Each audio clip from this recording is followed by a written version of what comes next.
Episode की शुरुआत में हम देखते हैं वो बेसबॉल वाला बंदा फेरी को ढूंढ लेता है। वो कहता है कि तुम लोग यहाँ पर छुपे हो।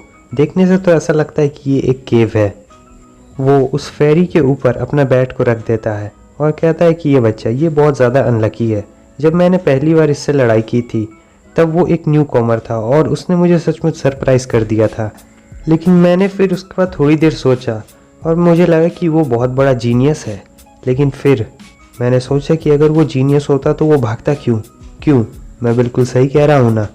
उसका जो फेरा होता है वो कहता है जल्दी करो, इस बच्चे को ख़त्म कर डालो, मैं जल्द से जल्द एनर्जी को एब्जॉर्ब करना चाहता हूँ।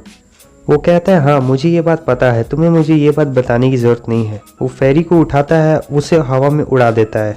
वो फेरी को अपने बैट से मारने वाला होता है और कहता है उसे बुलाओ उसे बाहर निकालो। और फिर वो फेरी को मारने जा रहा होता है, लेकिन तभी रॉज उसके बीच में आ जाता है और वो हमला रॉज पर लग जाता है।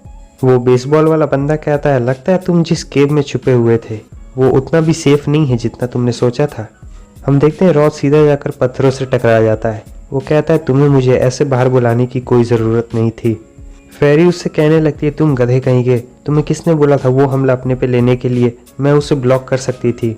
रॉज कहता है मुझे पता नहीं है, जब मैंने ये नोटिस किया तब मेरी बॉडी अपने आप मूव करने लगी।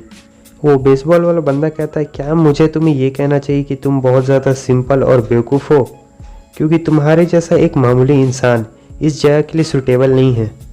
रॉज कहता है ये सूटेबल हो या फिर ना हो, तुम्हें इतनी जल्दी कंक्लूज़न पर नहीं पहुंचना चाहिए।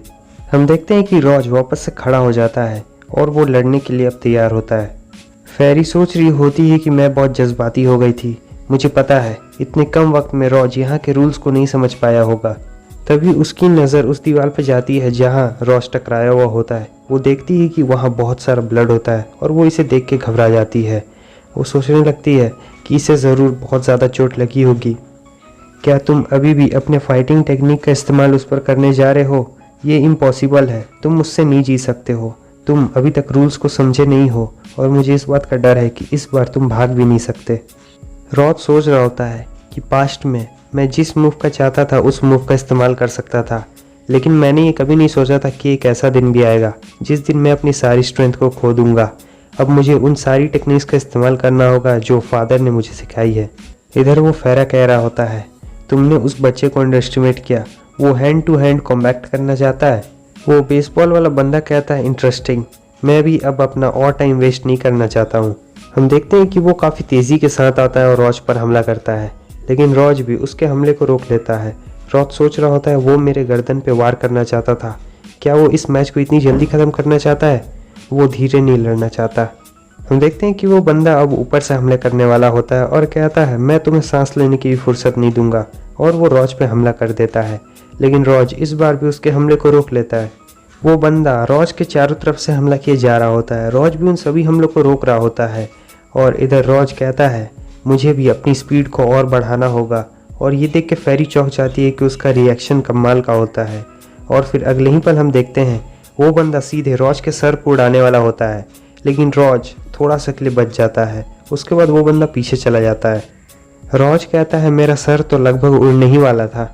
वो बंदा कहता है तुम मुझे हराना चाहते हो, लेकिन तुम्हारे पास अभी जो भी स्किल है तुम उन सभी चीज़ों से मुझे नहीं हरा सकते हो। उसके बाद वो अपना सबसे ताकतवर हमला करता है जो कि एक स्टॉर्म की तरह होता है। फेरी उससे कहती है रॉज संभल कर, लेकिन उसे बहुत ही भयंकर चोट लगती है। और फेरी सोच रही होती है क्या अभी अभी जो हुआ उसके वजह से वो इंजरी।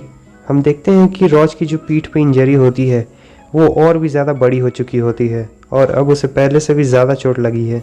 वो बेसबॉल वाला हंस रहा होता है और कहता है तुम अपने आप को दोष दो क्योंकि तुम सबसे आखिर में आए हो, यहाँ के रूल्स इतने भी आसान नहीं हैं। रॉज कहता है ठीक है, तो मैं तुम्हारी बॉडी का बहुत बुरा हाल करने वाला हूँ और उसके लिए तुम मुझे दोष मत देना। इस तरफ उसका फेरा फेरी के पास आ जाता है और कहता है क्या तुम तैयार हो अपनी एनर्जी मुझे देने के लिए? तुम एक बेकार पर्सन को फॉलो कर रही हो जो किसी काम का नहीं है, तुम सचमुच बहुत ज़्यादा अनलकी हो।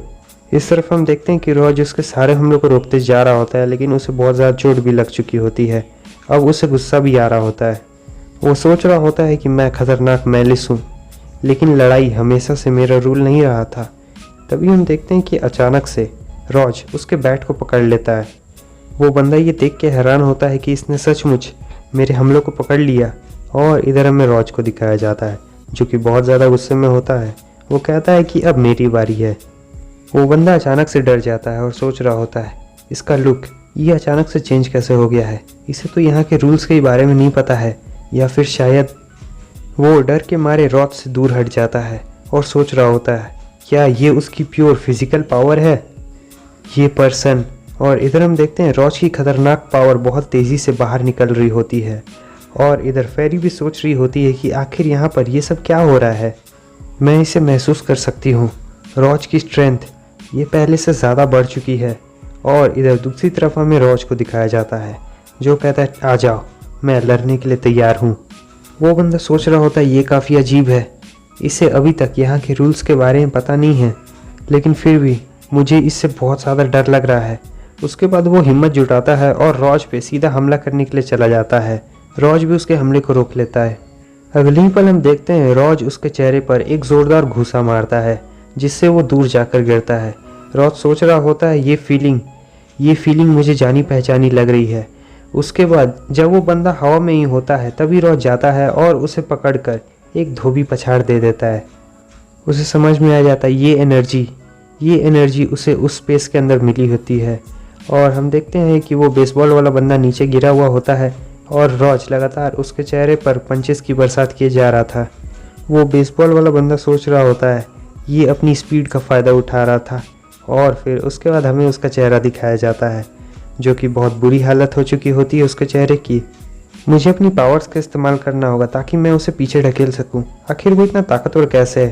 तभी रॉज आता है और उसके चेहरे पर एक ज़ोरदार किक मारता है और अब वो बंदा उठ भी नहीं पा रहा होता है, वो ज़मीन पे गिर चुका होता है। लेकिन रॉज यहाँ कहाँ रुकने वाला था, वो फिर से उस बंदे पर हमला करता है और इस बार उसका हमला इतना ज़्यादा ताकतवर होता है कि उसकी रिब केज की हड्डी ही टूट जाती है। वो बंदा घिसटाते घिसटाते काफ़ी दूर जाता है। रॉज कहता है, लगता है मैंने अपना खुद का रास्ता ढूंढ लिया है।